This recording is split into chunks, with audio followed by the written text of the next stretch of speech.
नमस्कार मित्रों, मैं आज जनपद महोबा विकासखंड पनवाड़ी की ग्राम पंचायत जखा पहुंच गया हूं। जखा की ग्राम पंचायत में संचालित गौशाला में हूं। गौशाला में देखिए किस तरीके से गौवंश का जो गोबर है उसको एकत्रित संग्रह किया जा रहा है। और यहां पर देखो गौवंश के लिए क्या किस तरीके की व्यवस्थाएँ हैं। ये गोबर जो है रात में अभी शाम का हो गया था, उसको जो यहाँ सेवा में 2 सेवादार लगे हुए हैं, उनके द्वारा बड़े अच्छे तरीके से शिफ्ट किया जा रहा है। और इसके लिए देखो एक फावड़े का उपयोग किया जा रहा है, फावड़े के माध्यम से, जिससे यहाँ गंदगी ना रहे गौशाला में। और यहाँ की गौशाला भी हमको जो है लगभग ठीक ठाक दिखाई पड़ रही है। ये यहाँ पर जो है रोड बनाया गया है एक, और दोनों ओर जो है कच्चा फाउंडेशन रखा गया है। अच्छा, गौवंश के लिए हमारे जो जानकार हैं, गौवंश के विशेषज्ञ हैं, वो बताते हैं कि सबसे ज़्यादा गौवंश यदि पसंद करता है तो ज़मीन करता है। और आज हमारे साथ में गौ परिव्राजक परम पूज्य संत श्री स्वामी प्रेमानंद जी दयाशंकर दास महाराज जी मौजूद हैं, जिनकी जन्मभूमि चौका रही है। और ये बहुत त्यागी परिवार से हैं। और हम इस समय जो है महाराज जी से ही कुछ जान लेते हैं, क्योंकि महाराज जी भी अपने पास 250 गौवंश रखे रहे हैं। बहुत दिनों तक तो उनको अनुभव है कि गौवंश कैसी भूमि बैठने के लिए चाहता है, खान पान में क्या चाहता है। और महाराज जी का शंखनाद हो जाता है जहाँ भी महाराज जाते हैं, तो शंखनाद। तो आज सोचा कि गौवंश के पास भी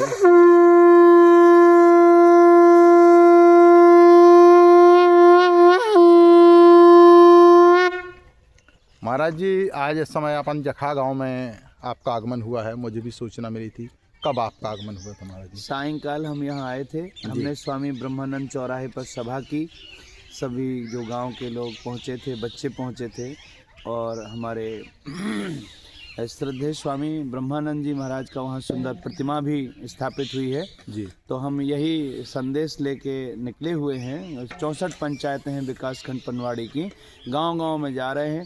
स्कूल, चौराहा, चौपाल, किसानों को समझा रहे हैं कि देखो अभी अपनी जो ग्राम में जो संपदा है ईश्वर के द्वारा प्रदत्त, आओ इसको अपन समझें।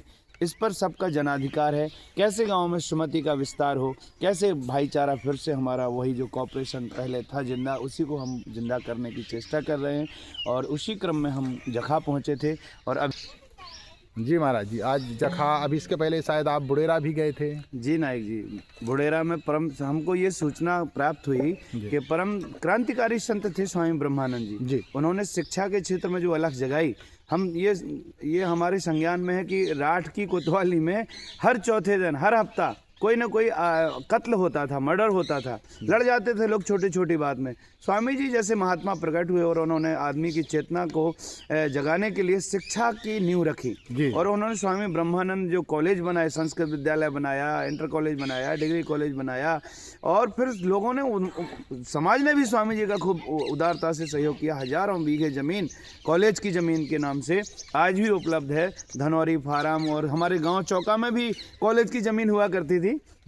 हालांकि उसके साथ जो देखो होता ही है, कालांतर में खुर्द-बुर्द हो गई वो इधर उधर। लेकिन मैं स्वामी जी का जहाँ जहाँ अभी स्टैच्यू लगाया जा रहा है, प्रतिमा स्थापित हो जा रही है, क्योंकि हमारा अभियान ही है सामूहिक संतवाणी स्वाध्याय अभियान। तो जहाँ जहाँ स्वामी जी की प्रतिमा लगाई जा रही है, उन गाँवों को हम प्राथमिकता दे रहे हैं, क्योंकि स्वामी जी को समझने वाले, उनके विचारों को, उनके दर्शन को समझने वाले वहाँ हमें अनुयायी मिल जाते हैं। तो उनकी मदद से हम सर्व समाज को एकत्रित करते हैं और उनका विवेक जागरण का हमारा अभियान कि आप स्वस्थ, प्रसन्न, यशस्वी जीवन कौशल में आप दक्ष हों, यही हमारे सत्संग का स्वरूप रहता है। और हम पंचकुल आराधना की बात करें कि जो गांव में गौ संपदा है, गांव की जो वन संपदा है, गांव की जो आपकी जल संपदा है, इन सबको आप सामूहिक रूप से ऐसे मैनेज करो ताकि आपके गांव का पलायन रुके और गांव आर्थिक आतंकवाद की गिरफ्त से निकले। जी नायक जी। जी जी। अब मैं इसी के साथ यहाँ जानने तो हमारे साथ देखो ये जो सेवादार हैं, मैं आपको दिखाऊं। दादाजी, क्या नाम है आपका? हरनारायण जी। आप इसी गांव के रहने वाले हैं? इसी गांव के। कब से काम कर रहे हैं? साहब दूसरी साल है। अच्छा, तो साफ सफाई आदि की सुबह सुबह आप व्यवस्था कर देते हैं, दोनों तरफ, जिससे जानवरों को कोई दिक्कत ना हो। और दूसरे सेवादार कौन? देखो मैं दूसरे सेवादार भी दिखा रहा हूँ, कितने बढ़िया तरीके से यहाँ सफाई चल रही है गौशाला की। लोगों का कहना रहता है, मानना रहता है कि ये विपरीत ही दिखाते हैं, तो हमारा ऐसा कोई उद्देश्य नहीं रहता है कि हम किसी के विपरीत ही दिखाएं। दादाजी, क्या नाम है आपका? नंदराम। दादाजी देखो हमारे साथ में हैं। किस गांव के हैं आप? इसी गांव के हैं? अच्छा, जखा गांव के हैं। कब से यहाँ सेवा दे रहे हैं? आपके पशु भी बहुत स्वस्थ दिखाई दे रहे हैं। क्या क्या खिलाते हैं इनको? सब भूसा खवा दाना आता है इनके लिए। खजिया भी है, लाल ज्यादा। कितने जानवर होंगे लगभग इस समय जो है गोवंश? कितना गोवंश होगा इस समय है 70-75। 70-75 गोवंश हैं। और देखो मैं पूरा आपको निरीक्षण करा के जब मैं आया हूँ तो देखता हूँ यहाँ पशु जो गोवंश है उनके लिए, गोवंश के लिए इस तरीके से देखो एक चराई बनाई गई है। इसमें एकदम बिल्कुल पानी जो है सुंदर और स्वच्छ दिख रहा है। ये बोर अभी चल रहा है, ये पानी आ रहा है। ये गोवंश के पानी पीने के लिए व्यवस्था यहाँ पर की गई है और इसमें शायद ये ब्लीचिंग पाउडर वगैरह कुछ डाला गया है जिस कारण से पानी स्वच्छ रहे। यहाँ चूना पोता गया। चूना पोता गया। अच्छा महाराज जी बता रहे हैं उस विषय में। क्योंकि हमने गौशाला का जो प्रबंधन है जी, चराई में चूना पोते रहो हर सप्ताह तो काई नहीं लगती, जी। पानी अच्छा रहता है और कैल्शियम भी उसके माध्यम से, जल के माध्यम से पहुंचता रहता है, तो वो उनकी हड्डियां भी कमजोर नहीं होती और वो बैठक नहीं लेते हैं। जी। तो अभी ये चूना, तो महाराज जी आप इसको कैसा मान रहे हैं? जो अच्छा प्रबंधन मान रहे हैं? अच्छा प्रबंधन लग रहा है। और ये जो आ रहा है, जो यशस्वी मुख्यमंत्री योगी जी जो दे रहे हैं, गौवंश की चिंता कर रहे हैं कि उनको खिलाओ, तो हम इस आपके वीडियो के माध्यम से कहना चाहते हैं सभी प्रधानों से कि भाई गाय को आप जो अंतिम संख्या बची है जी आपकी गौशाला में, यदि इस तत्व को आपने अपने काल में सही रख रखाव दिया, और हम तो कहते घर वापसी का अभियान चलाओ, जैसे मुसलमानों जो कन्वर्टेड मुस्लिमों के लिए अपन बोलते कि तुम्हारे पूर्वज हिंदू हैं, वापस आओ अपने सनातन में, ऐसे हम इन किसानों से कहते कि ये तुम्हारी संपदा है, माँ है, इसको अपने घर ले आओ। गौशाला समाधान नहीं है, किसान का खूंटा ही समाधान है। और खेती में विनियोग करो गोबर गौमूत्र का, तो आपका आरोग्य बचेगा, पर्यावरण बचेगा। तो यहाँ पर इस तरीके से हैं। और यहाँ के जो युवा प्रधान हैं देवेंद्र राजपूत जी, वो हालांकि हमारी उनसे अभी फ़ोन से बात हुई है, वो यहाँ गांव में मौजूद नहीं थे, किसी अपने कार्य से पनवाड़ी में व्यस्त थे। उन्होंने कहा कि हम भी यहाँ आ रहे हैं। युवा प्रधान है इसलिए उनकी युवा सोच है, पढ़े लिखे हैं। और बहुत अच्छा लगा मुझे आज इस गौशाला में आके। नहीं तो मैं अधिकतर जहाँ जाता हूँ तो देखता हूँ कि गौवंश बहुत जो है बुरी स्थिति में रहता है, बहुत कमज़ोर रहता है। ये हमारी गौ माताएँ हैं जो है, देखिए किस तरीके से ये गौ माताएँ हैं और यहाँ पर किस तरीके से गौवंश है। और इसके यहाँ इनके बांधने और रहने की व्यवस्था की गई है। ये देखिए किस तरीके से चराई बनाई गई है। चराई साफ़ हो गई है, यहाँ का गोबर साफ़ हो गया है। और हवा से बचाव के लिए यहाँ बहुत अच्छा जो प्रबंध किया गया है, इसके लिए मैं ग्राम प्रधान और संबंधित यहाँ के बीडीओ या जो भी अधिकारी हैं उनके लिए बहुत धन्यवाद करता हूँ। कि इसी प्रकार से अन्य प्रधानों से भी मैं निवेदन करता हूं कि आप लोग भी अपने साथी इन्हें अलाव भी लगाया है गौवंश। और मैं यहाँ सबसे बड़ी बात यह है कि मैं यहाँ जो देख रहा हूँ, देखो मैं आपको गौशाला में लिए चल रहा हूँ और हम गौवंश के बीच में पहुँच गए हैं। और यहाँ का गौवंश भी बहुत सीधा मुझे समझ में आ रहा, नंदी भी समझ में आ रहे हैं। तो यहाँ लकड़ी पड़ी थी तो मुझे समझ में नहीं आया था कि लकड़ी किसके लिए यहाँ आई हुई है। तो मैं यहाँ देख रहा हूँ कि देखिए इन्होंने क्या किया है कि गायों गौवंश को ठंडे से बचाने के लिए यहाँ सुंदर अलाव की व्यवस्था की है। ये इनका देवेंद्र प्रधान जी का ये है अलाव जम रहा है। एक मेरा सुझाव है, ये देखो स्वच्छता कूड़ा के लिए यहाँ पर एक है वो बनाया गया है, प्रबंधन के लिए कमरा बनाया गया है। और ये शायद भूसा के लिए भूसा सेट बनाए गए हैं, ये भी जिससे कि यहाँ पर एकत्रित किया जाए। और ये इन्होंने जो सबसे महत्वपूर्ण मुझे चीज़ देखने को मिली, ये शायद अभी तक तो मुझे अपने हो सकता है मेरा अभाव रहा हो जानकारी का, 64 ग्राम पंचायत में कहीं नज़र नहीं आ रही थी। हाँ, निस्वारा में जो स्थित है लौलारा पंचायत, उनके प्रधान जी के द्वारा भी है। ये जो है खाद बनाने के लिए, गोबर का सही उपयोग करने के लिए इनके द्वारा बहुत अच्छे दो बड़े बड़े टैंक बनाए गए हैं, जिसमें गोबर संग्रह करके और उससे फर्टिलाइज़र तैयार करके जहर मुक्त कृषि के लिए भी, लोगों को जैविक कृषि के लिए भी जागरूक करने का काम किया जा रहा है। ये देवेंद्र जी का जो है गौवंश है। तो हमारे साथ में अभी थे महाराज जी, परम पूज्य श्री गौ परिव्राजक दयाशंकर दास जी महाराज, स्वामी परमानंद जी महाराज जी।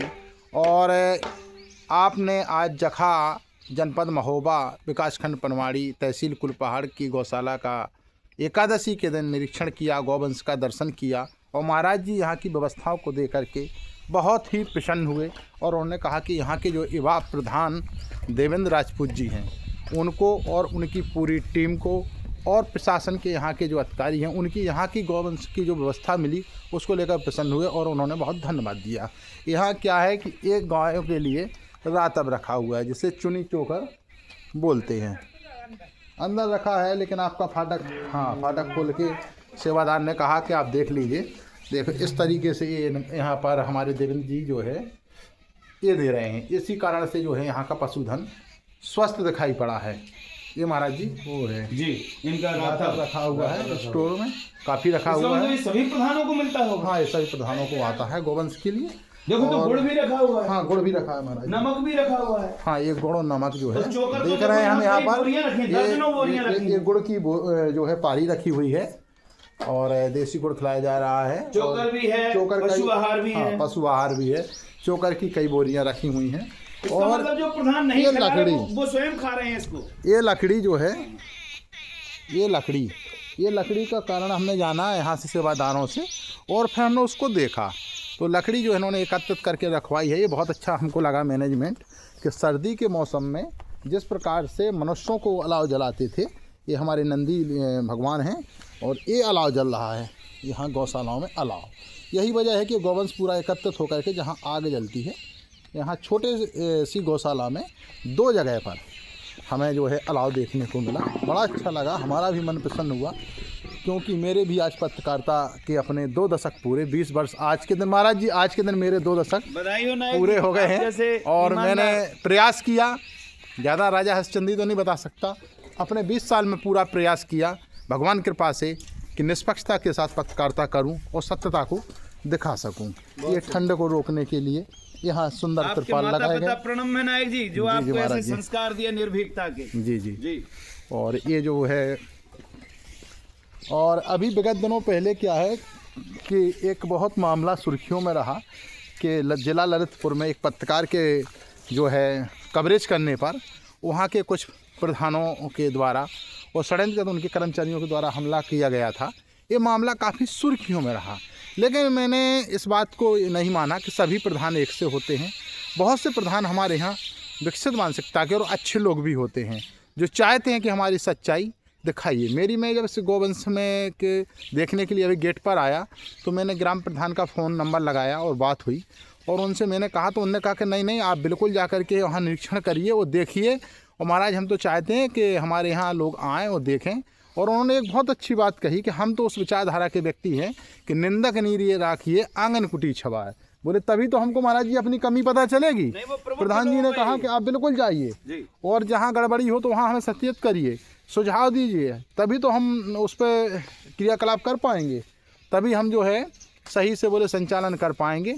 और तो मैं इसमें आज आया हूँ और यहाँ का देख करके देवेंद्र जी का एक कार्यकाल और हमारे महाराज जी की जो मुख्य मांग थी वो डीएम महोबा से एक मांग करना चाहते हैं श्रीमती गजल भरद्वाज जी से, और मैं भी मीडिया के माध्यम से अपनी तरफ से भी मांग करना चाहता हूँ कि महाराज जी ये कहना है कि इसको और अच्छा बेहतर बनाने के लिए गौशालाओं में एक लकड़ी बनाने की, गोबर से जो लकड़ी बनाने की मशीन आती है उसको अगर लगा दिया जाए तो गौवंश और इसके साथ साथ में उससे जो एक आय प्राप्त होगी उससे हमारी गौशाला के लिए रेवेन्यू प्राप्त होने लगेगा जो ज़्यादा उचित रहेगा। और गौ महिमा के वर्णन के लिए स्पीकर के माध्यम से सुबह शाम गौ चालीसा हो और जो इससे खाद फर्टिलाइज़र बनाया जाए उसको जो है लकड़ी बना दी जाए तो वो बिक्री होगी, या फिर इससे जो है जो खाद तैयार किया जाए जीवामृत उसकी एक विज्ञप्ति जारी की जाए और जिले का पूरा गोबर जो है बेचा जा सकता है, जिससे उसी का पैसे से गौशाला में काफ़ी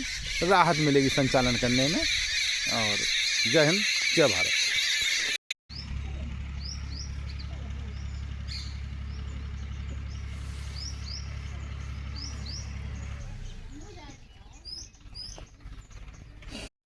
ये वाली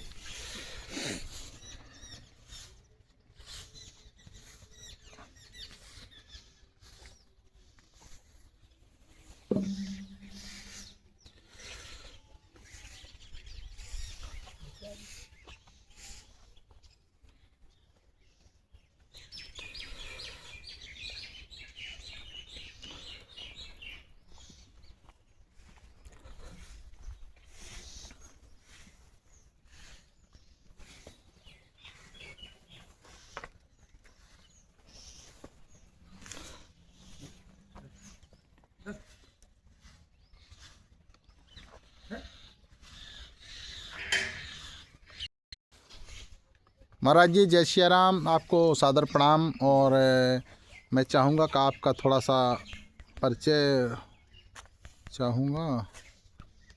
चलिए स्पेस नहीं पता। महाराज जी जय सिया राम, आपको सादर प्रणाम। और मैं चाहूँगा कि आपका थोड़ा सा परिचय चाहूँगा। चलिए स्पेस नहीं पता। महाराज जी प्रणाम, जय श्री राम। मैं आपका थोड़ा चलिए